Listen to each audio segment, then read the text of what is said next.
నమస్కారం. ప్రతిధ్వని కార్యక్రమానికి స్వాగతం. రాష్ట్రపతి ఎన్నికల్లో భారీ మెజార్టీతో రామ్నాథ్ కోవింద్ విజయం సాధించారు. భారతదేశ 14వ రాష్ట్రపతిగా రామ్నాథ్ ఈ నెల 25న ప్రమాణ స్వీకారం చేయబోతున్నారు. సౌమ్యుడు, రాజ్యాంగ నిపుణుడైన రామ్నాథ్కు 40 రాజకీయ పక్షాల మద్దతు లభించింది. ముగ్గురు ఎన్డీయేతర ముఖ్యమంత్రులు సైతం ఆయన సమర్థించారు.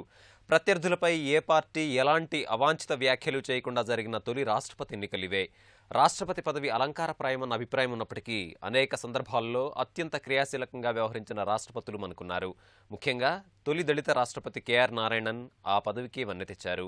ఈ నేపథ్యంలో ఆ సాంప్రదాయానికి మరింత వన్నె తేవాల్సిన బాధ్యత రామ్నాథ్ కోవింద్పై ఏ విధంగా ఉంది అన్న అంశంపై ప్రతిధ్వని చర్చ చేపట్టింది. చర్చలో పాల్గొంటున్న ప్రముఖులు: రావుల శ్రీధర్ రెడ్డి గారు, భారతీయ జనతా పార్టీ అధికార ప్రతినిధి; డాక్టర్ పి వినయ్ కుమార్ గారు, కాంగ్రెస్ పార్టీ సీనియర్ నాయకులు; లంకా దినకర్ గారు, ఆర్థిక సామాజిక విశ్లేషకులు; ఎస్ వినయ్ కుమార్ గారు, ప్రజాశక్తి మాజీ సంపాదకులు, రాజకీయ విశ్లేషకులు.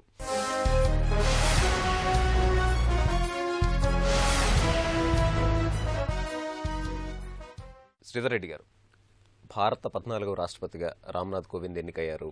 అద్భుత విజయం సాధించారు. చాలా మంచి మెజార్టీతో రామ్నాథ్ ఎన్నికయ్యారు. భారతీయ జనతా పార్టీ నేత అయినప్పటికీ కూడా ఎన్డీఏ ఏతర పక్షాలు కూడా ఈరోజు రామ్నాథ్ కోవింద్కి మద్దతు పలకడాన్ని మనం చూసాం. రామ్నాథ్ కోవింద్ గారు ఎన్నికని ఎట్లా విశ్లేషిస్తారు?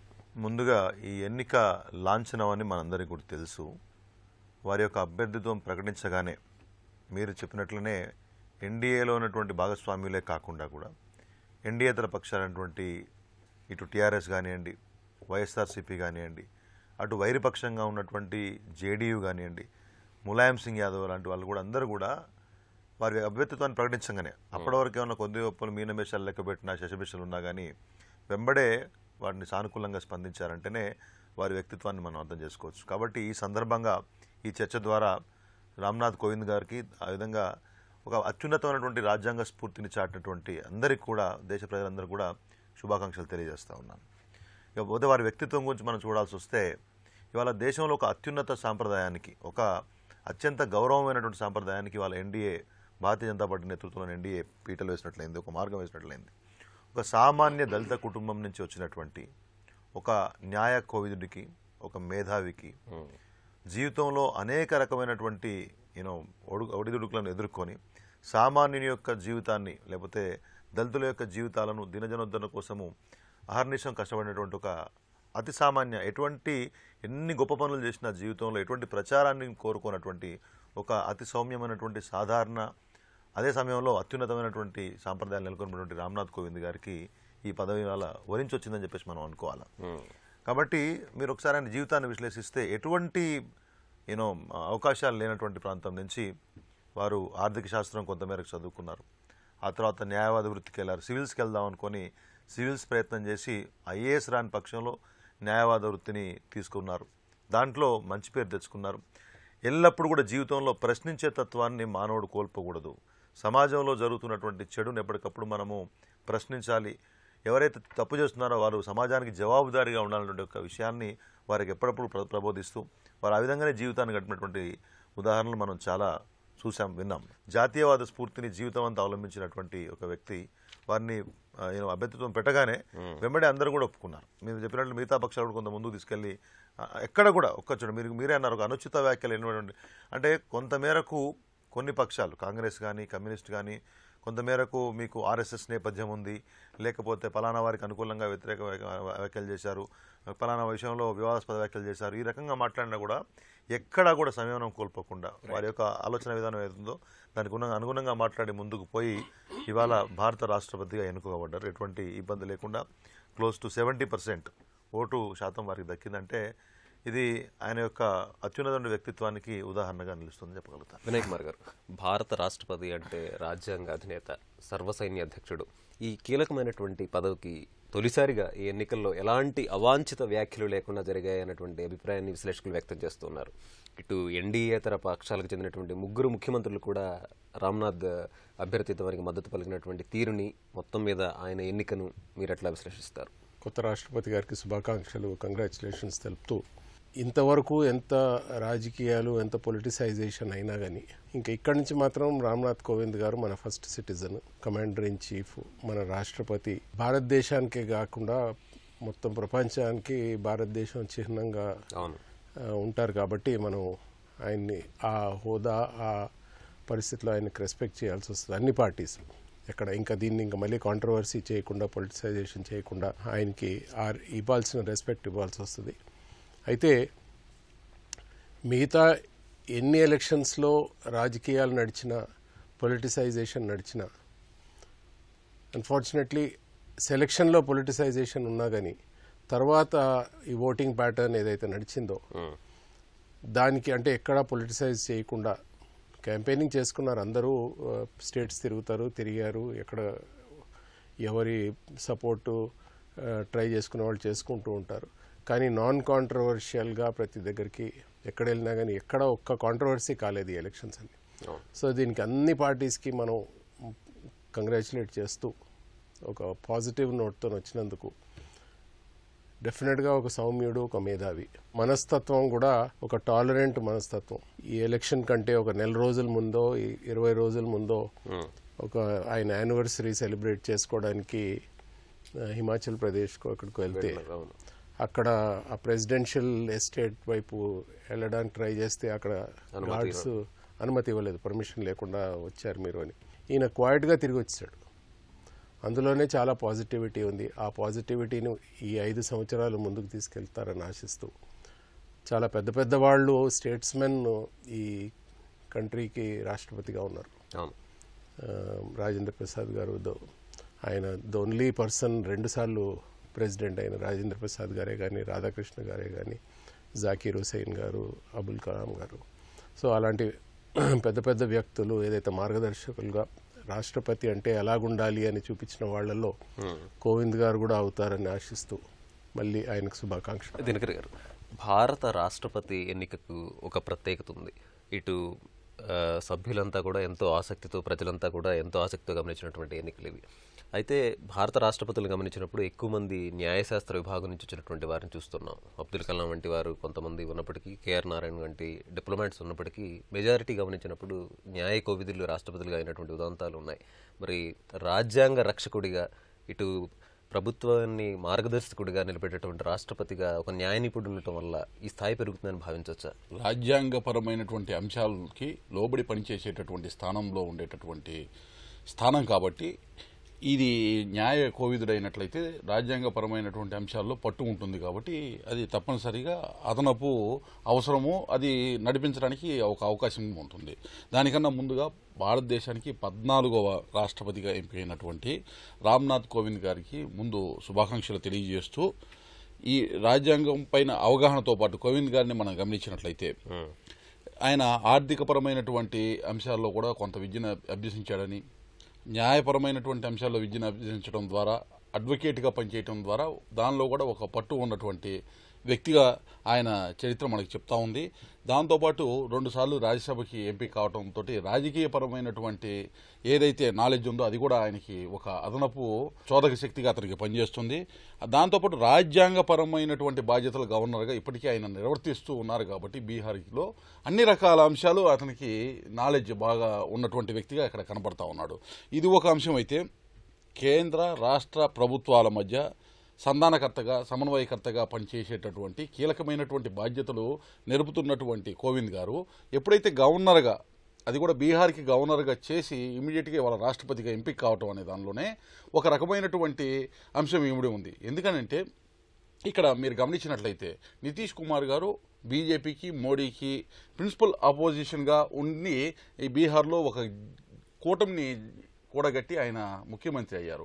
ఆ ప్రాంతంలో అక్కడ ఈయన గవర్నర్గా ఉండి 3 సంవత్సరాలు దాదాపు వారితోటి సంబంధాలను నెరిపిన తర్వాత, అతనిలో ఉన్నటువంటి సద్గుణాలు చూసిన తర్వాత నితీష్ కుమార్ ప్రిన్సిపల్ అపోజిషన్ అయినా కానీ బయటకు వచ్చి ఈయనకి మద్దతు ఇవ్వడంతో యాక్సెప్టెన్స్ లెవెల్ ఏ విధంగా ఉంది అనేది, అంటే రాష్ట్రాలతో ఏ విధమైన సంబంధాలు ఈయన నెరపగలడు అనేదానికి ఒక ఎగ్జాంపుల్ మనకి ఆల్రెడీ వచ్చేసింది.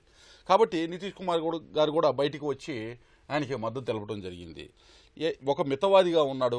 మితవాదిగా ఉన్నటువంటి ఒక రాజ్యాంగ పరిరక్షకుడుగా, న్యాయ కోవిదుడైనటువంటి కోవింద్ ప్రథమ పౌరుడుగా భారతదేశానికి రావటం అనేది ఆహ్వానించదగినటువంటి అంశం.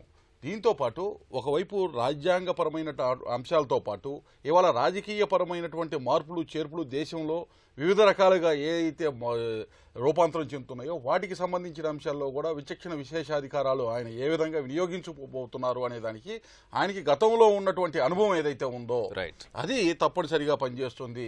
ఆ విధంగా ఆయన ఏంటంటే ఇప్పుడు కొన్ని ఉదాహరణలు కూడా కనపడి ఆయన ఏ విధంగా వ్యవహరించారు, గతంలో ఆయనకి సంబంధించినటువంటి కొన్ని ప్రోటోకాల్స్లో వ్యక్తమైనటువంటి అవాంతరాలను కూడా సున్నితమైనటువంటి మనసుతోటి ముందుకు వెళ్ళినటువంటి వ్యక్తి కాబట్టి తప్పనిసరిగా గతంలో ఏదైతే ఒక ట్రేడ్ మార్క్గా రాష్ట్రపతులు కొంతమంది నిలబడ్డారో మనకి వాళ్ళ సరసనలో ఈయన నిలబడటంతో ఎటువంటి సందేహం ఉండకపోవచ్చు. వినయ్ కుమార్ గారు, రాష్ట్రపతి అంటే రబ్బర్ స్టాంప్ అనేటటువంటి ఒక ముద్ర ఉన్నటువంటి తరుణంలో రాజ్యాంగ పరిరక్షకులుగా అనేక మంది రాష్ట్రపతులు వ్యవహరించి ఆ పదవికి ఇవన్నీ తీసుకొచ్చారు.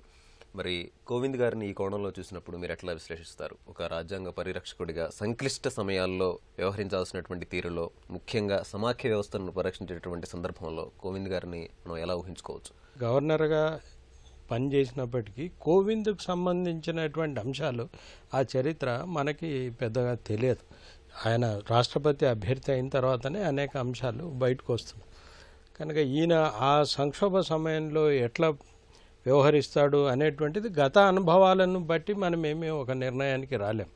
ఇప్పుడున్నటువంటి పొలిటికల్ సిచ్యువేషన్ను బట్టి ఆయన ఏం చేస్తాడు, ఎట్లా చేయగలడు అనేటువంటిది మనం చూడగలం. రాష్ట్రపతి రబ్బర్ స్టాంపా కాదా అనేటువంటిది అది పక్కకు పెడితే రాష్ట్రపతికి ఉండేటువంటి పరిమితమైనటువంటి అధికారాలు, ఆయన సలహా మాత్రం ఇవ్వగలడు.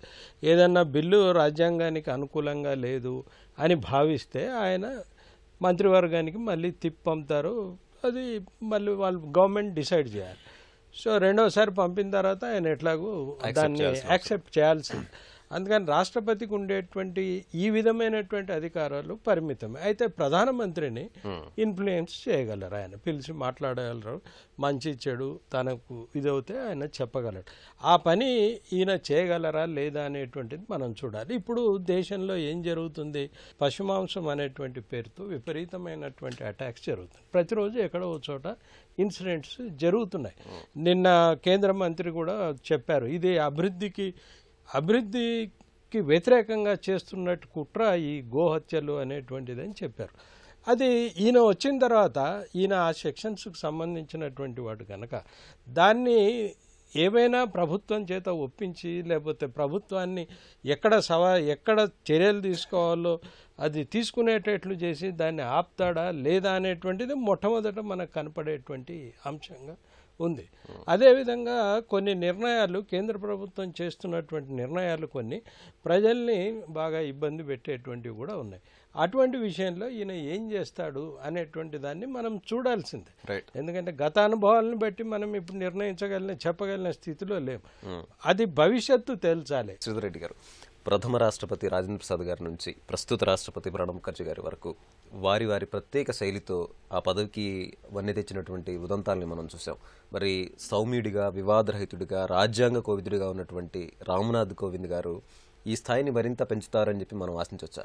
ఖచ్చితంగా మనం ఆశించవచ్చు అని చెప్పేసి నేను భావిస్తాను. ఎందుకంటే ఒకటి, వారి ఎన్నిక సందర్భంగా దొరికినటువంటి మద్దతు, దాన్ని మనందరికీ వారి ఆయా రాజకీయ పార్టీలు భిన్న సిద్ధాంతాలు ఉన్నా కానీ వారు ఇచ్చినటువంటి మద్దతు అనేదే ఆ విశ్వాసం దేశం మొత్తానికి ఉందనే విధంగా ఆ విశ్వాసాన్ని వ్యక్తీకరిస్తుంది. ఒకటి, ప్రస్తుతం ఉన్నటువంటి దేశ రాజకీయ పరిస్థితుల్లో ఇంతకంటే మంచి మోస్ట్ సూటబుల్ పర్సన్ మనకు దొరకడనేటువంటి విషయాన్ని కూడా ఆయా మద్దతు వ్యక్తీకరించిందని చెప్పేసి నేను అనుకుంటున్నాను. ఇంకో 2-3 విషయాలు మనం చూసుకోవాలి. ఒకటి, పార్లమెంట్ సభ్యుడిగా వారు వ్యవహరించినటువంటి తీరు, వివిధ కమిటీలలో వారు పనిచేసినటువంటి తీరు. అదేవిధంగా బీహార్లో గవర్నర్గా ఎంతమంది మిత్రులు కూడా చెప్పారు, బీహార్ గవర్నర్గా ఉన్నప్పుడు అక్కడ అపోజిషన్ పార్టీ మాకంటే ఎన్డీఏ తోటి వైరపక్షంగా ఉన్నటువంటి జేడీయూ అక్కడ ఉన్నటువంటి సందర్భంలో ఎక్కడ చిన్న ఘర్షణ కూడా తావివ్వకుండా వారి యొక్క విధులను నిర్వర్తించినటువంటి తీరు మనం చూసాం. ఆయన అభ్యర్థిత్వం ప్రకటించిన కొన్ని రోజులకే వెంటనే నేను బీహార్ గవర్నర్గా బాధ్యతలు తీసుకున్న మొదటి రోజునే నేను రాజకీయ పార్టీకి, భారతీయ జనతా పార్టీకి రాజీనామా చేశాను. ప్రస్తుతానికి నేను ఏ రాజకీయ పార్టీకి చెందినటువంటి వ్యక్తిని కాదు. గతంలో వారు ఒక జాతీయవాద స్ఫూర్తితో పనిచేశారు, జాతీయత ఆలోచన విధానాలతో పనిచేశారు, ఆర్ఎస్ఎస్ సిద్ధాంతాన్ని నమ్మారు, లేకపోతే భారత జాతీయాన్ని పూర్తి స్థాయిలో నమ్మారు, ఆ సంప్రదాయాల్లో పనిచేశారు. అయినా కానీ ఎవరి ఇన్ఫ్లుయెన్సెస్లో కూడా నేను స్వతంత్రంగా వ్యవహరించబోతాను అనే విషయాన్ని చాలా స్పష్టంగా చెప్పారు. మీరు ఎక్కడ వారు ప్రచారానికి వెళ్ళినా కానీ, ఆయా రాష్ట్రాల్లో బీజేపీ పక్షం ఉన్నా కానీ, లేకపోతే ఇతర ఎన్డీఏ పక్షాలు ఉన్నా కానీ, లేదా ఎన్డీఏతర పక్షాలు ఉన్నా కానీ చాలా స్పష్టంగా పదే ఆ విషయాన్ని చెప్పారు. దాన్ని బట్టి రేపు పొద్దున రాష్ట్రపతిగా వారు తీసుకోబోయే ఏ నిర్ణయాలైనా కానీ పార్టీల సిద్ధాంతాలకు అతీతంగా, వ్యక్తుల యొక్క ప్రభావాలకు అతీతంగా, లేకపోతే ఎవరికో న్యాయం లేకపోతే ఎవరికో అన్యాయం కలిగించేటువంటి యొక్క పద్ధతులకు దూరంగా భారత రాజ్యాంగాన్ని, భారత సార్వభౌమాధికారాన్ని, లేకపోతే భారత సంప్రదాయాలను అత్యున్నత స్థాయిలో నిలబెట్టే విధంగా వారి యొక్క ప్రభుత్వం ఉండబోతుందని చెప్పారు. అదే సమయంలో కొంత ఇనిషియల్గా మాట్లాడుకున్నా కానీ ఇవాళ వైరుపక్షాలు వారి యొక్క వ్యక్తిత్వం గురించి కానీ, ఆర్ఎస్ఎస్ అఫిలియేషన్ గురించి కానీ, గతంలో వారు కోర్టులో చేసినటువంటి యొక్క కొన్ని కామెంట్స్ని కానీ వీటిని లేకపోతే పార్లమెంట్లో చేసిన కొన్ని వ్యాఖ్యల్ని చూపించి ఇబ్బంది పెట్టే ప్రయత్నం చేశారు, అసహనానికి గురించే ప్రయత్నం చేశారు. కానీ ఎక్కడ కూడా వారు సంయమనాన్ని కోల్పోలేదు. వినయ్ కుమార్ గారు, గతంలో కొందరు రాష్ట్రపతులు ఎమర్జెన్సీ వంటి నిర్ణయాలను తీసుకుని అపఖ్యాతి మూటగట్టుకున్నటువంటి ఉదంతాలు అనుకున్నటువంటి నేపథ్యంలో రాజ్యాంగ పరిరక్షకుడిగా పార్టీలకు అతీతంగా కోవింద్ గారి శైలి ఉంటుందని మనం ఆశించవచ్చా? ఆ స్థాయికి వెళ్ళాక ఆ స్థాయిని నిలబెడతారని ఆశ అయితే చేయాల్సి వస్తుంది. ఎందుకంటే మొదటి ముగ్గురు బాబు రాజేంద్ర ప్రసాద్ గారు కానీ, రాధాకృష్ణ గారు, జాకీర్ హుసేన్ గారు కానీ స్టేట్స్మెన్గా ఒక స్థాయి పెట్టారు. తర్వాత వచ్చిన వివి గిరి గారు చాలా కాంట్రవర్షియల్ సర్కమ్స్టాన్సెస్లో ఎన్నికయ్యారు. ఇన్ఫ్యాక్ట్ ఆయన ఎన్నికైనప్పుడు కాంగ్రెస్ పార్టీ చీలిపోయింది ఎలక్షన్ వల్ల, నీలం సంజీవ్ రెడ్డి గారితో. సో అది చీలి అక్కడ అయినా కానీ వివి గిరి గారు తన ఒక ముద్ర వేసుకున్నారు. ఒక రాష్ట్రపతి స్థాయి ఎలాగుండాలో అలా చేశారు. తర్వాత వచ్చిన ఫక్రుద్దీన్ గారు లిటరల్గా ఏదైతే రబ్బర్ స్టాంప్ అని అంటాం, ఆ రబ్బర్ స్టాంప్ చిహ్నంగా మారారు. అక్కడి నుంచి వస్తే జైల్ సింగ్ గారు ప్రధానమంత్రికి పూర్తిగా ఒక అభద్రతాభావం తీసుకొచ్చిన రాష్ట్రపతిగా. రాజీవ్ గాంధీ గారికి నెక్స్ట్ మూవ్ జైల్ సింగ్ గారు. అంటే చాలా రోజులు పేపర్లో వాళ్ళిద్దరి మధ్యలో డిఫరెన్సెస్, విభేదాలు, తగాదాలే వచ్చేవి చాలా వరకు. ఆయన అంటే డిస్మిస్ చేసేస్తాడు అన్న ఒక హైట్కి కూడా పోయింది. 430 ఎంపీస్ ఉన్నా కానీ సో ఆ హైట్కి కూడా వెళ్ళారు. బట్ ఆ తర్వాత రాష్ట్రపతి ఆ పదవికి వన్నె తీసుకొచ్చారంటే అబుల్ కలాం గారు అంటే ఎక్కడ కూడా ఈయన ఇప్పుడు కోవింద్ గారు సెలక్షన్ అప్పుడు ఓ దళితుడు అని సెలక్షన్ అయింది, ఆయనను దళితుడు అని పెట్టారు కాబట్టి మీరా కుమారి గారు దళితుడు అని వచ్చారని ఒక కాంట్రవర్సీ లేచిన అబుల్ కలాం గారిని ఏ ఒక్క కమ్యూనిటీకి మనం కార్నర్ చేయలేము. ఆయన పర్ఫెక్ట్ ప్రెసిడెంట్, స్టేట్స్మెన్, ప్రతి దాంట్లో పీపుల్స్ ప్రెసిడెంట్. ఆయన నిర్వహించిన తీరు, ఆయన ఫ్రెండ్లీనెస్, ఆయన ఓపెన్నెస్, ఆయన ఎక్కడ ఆ పదవికి కాంప్రమైజ్ కాకుండా ఆయన చాలా సమర్థవంతంగా తీసుకొని వెళ్ళారు. సో అంటే ఇవాళ ఏ ఒక్కరు కూడా ఆయనకు ఒక వేలెత్తి చూపే పరిస్థితి లేదు అబుల్ కలాం గారిని. దాని తర్వాత ప్రతిభా పాటిల్ గారు వచ్చారు, మళ్ళీ కొంచెం కాంట్రవర్సీగా అయ్యారు. ప్రణబ్ ముఖర్జీ గారు మళ్ళీ ఒక వన్నీ తీసుకొని వచ్చారు, కరెక్ట్గా అడ్వైస్ చేస్తూ. ఇప్పుడు వినయ్ కుమార్ గారు అన్నారు ఈ బీఫ్ కాంట్రవర్సీ లించింగ్ అయినప్పుడు, అప్పుడు కూడా ఆయన నాది అయిపోతుంది ప్రెసిడెంట్షిప్, నాకెందుకు లే అని ఊరుకోలేదు ఆయన. అక్కడ కూడా ఆయన బయటకు వచ్చి ఇలాంటివి అవ్వద్దు, ఇది కరెక్ట్ కాదు దేశానికి అని ఎక్కడ వాయిస్ వినిపించారు. సో ఇప్పుడు కోవింద్ గారు డెఫినెట్గా సుప్రీంకోర్టులో ప్రాక్టీస్ చేసిన లాయరు, కాన్స్టిట్యూషనల్ లాయరు, బాగా కాన్స్టిట్యూషన్ తెలుసు, మళ్ళీ రాజ్యసభ 2 టర్మ్స్ ఉన్నారు. సో అన్నిటికీ ఆయన అదే వన్నీ తీసుకొస్తారని ఒక ఆశ. సహజంగా రాష్ట్రపతి స్వతంత్రంగా వ్యవహరించేటువంటి సందర్భాలు చాలా తక్కువగా ఉంటాయి. అయినప్పటికీ కూడా రాష్ట్రపతికి విచక్షణ ఉంది. కొన్ని సందర్భాల్లో ఆయన తీసుకున్నటువంటి నిర్ణయాలు యావత్ దేశాన్నే ప్రభావితం చేసేటువంటి పరిస్థితులు కనిపిస్తుంటాయి. మరి అలాంటి విచక్షణ అధికారాలని మనం ఏ సందర్భంలో చూడొచ్చుంటారు? కోవింద్ గారి అంశంలో ఇలాంటి విచక్షణ అధికారాలు ఆయన ఎట్లా వినియోగించేటువంటి అవకాశం ఉంది? ఇప్పుడు వరకు చూసినటువంటి రాష్ట్రపతుల్లో అతి ఎక్కువ మంది అత్యున్నత ప్రమాణాలతోనే వారి విధులు నిర్వర్తించారని మనం చెప్పొచ్చు.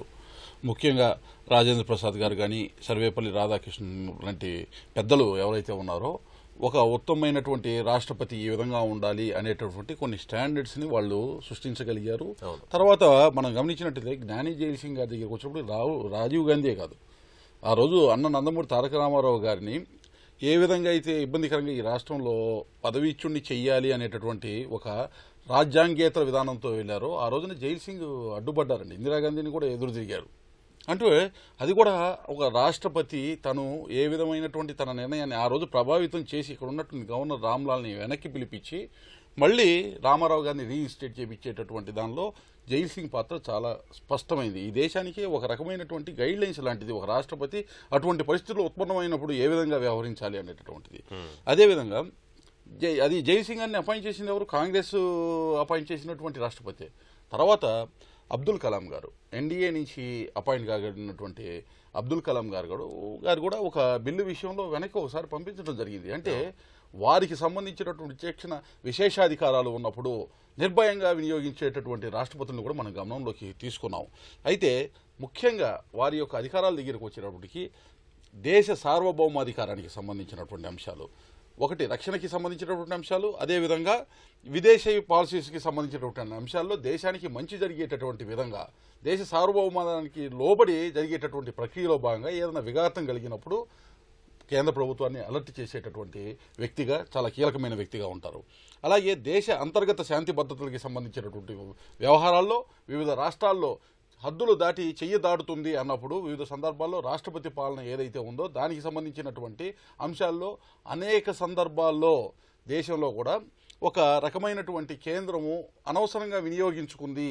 ఆర్టికల్ 356 రాష్ట్రపతిని అడ్డం పెట్టుకుని అటువంటి ఉపద్రవాలు లేకుండా, అదేవిధంగా ఉభయ సభల్లో పాస్ అయినటువంటి బిల్స్కి సంబంధించి కన్సెంట్ ఇచ్చేటప్పుడు ఎక్కడైనా అభ్యంతరాలు అంటే మెజార్టీ ఉన్నప్పుడు ఆటోమేటిక్ బుల్డోజ్ చేసుకొని చేసేటటువంటి అవకాశాలు కూడా కొన్ని ఉన్నప్పుడు అటువంటి సందర్భాల్లో కూడా ఒక లైట్ లాగా, ల్యాంప్ లాగా ఆయన అవసరమైన దగ్గర ఆయన వెలుగును చూపించాల్సినటువంటి హక్కు కూడా ఉంది. దాన్ని నిర్వర్తించేటటువంటి హక్కు ఉంది. వినయ్ కుమార్ గారు, అటు నంబూద్రిపాద ప్రభుత్వాన్ని తొలగించినటువంటి నేపథ్యం నుంచి కేంద్రంలో కొత్త ప్రభుత్వం వచ్చినటువంటి ప్రతిసారి రాష్ట్రంలో ప్రభుత్వాలు మారిపోయినటువంటి పరిస్థితిని మనం చూసాం.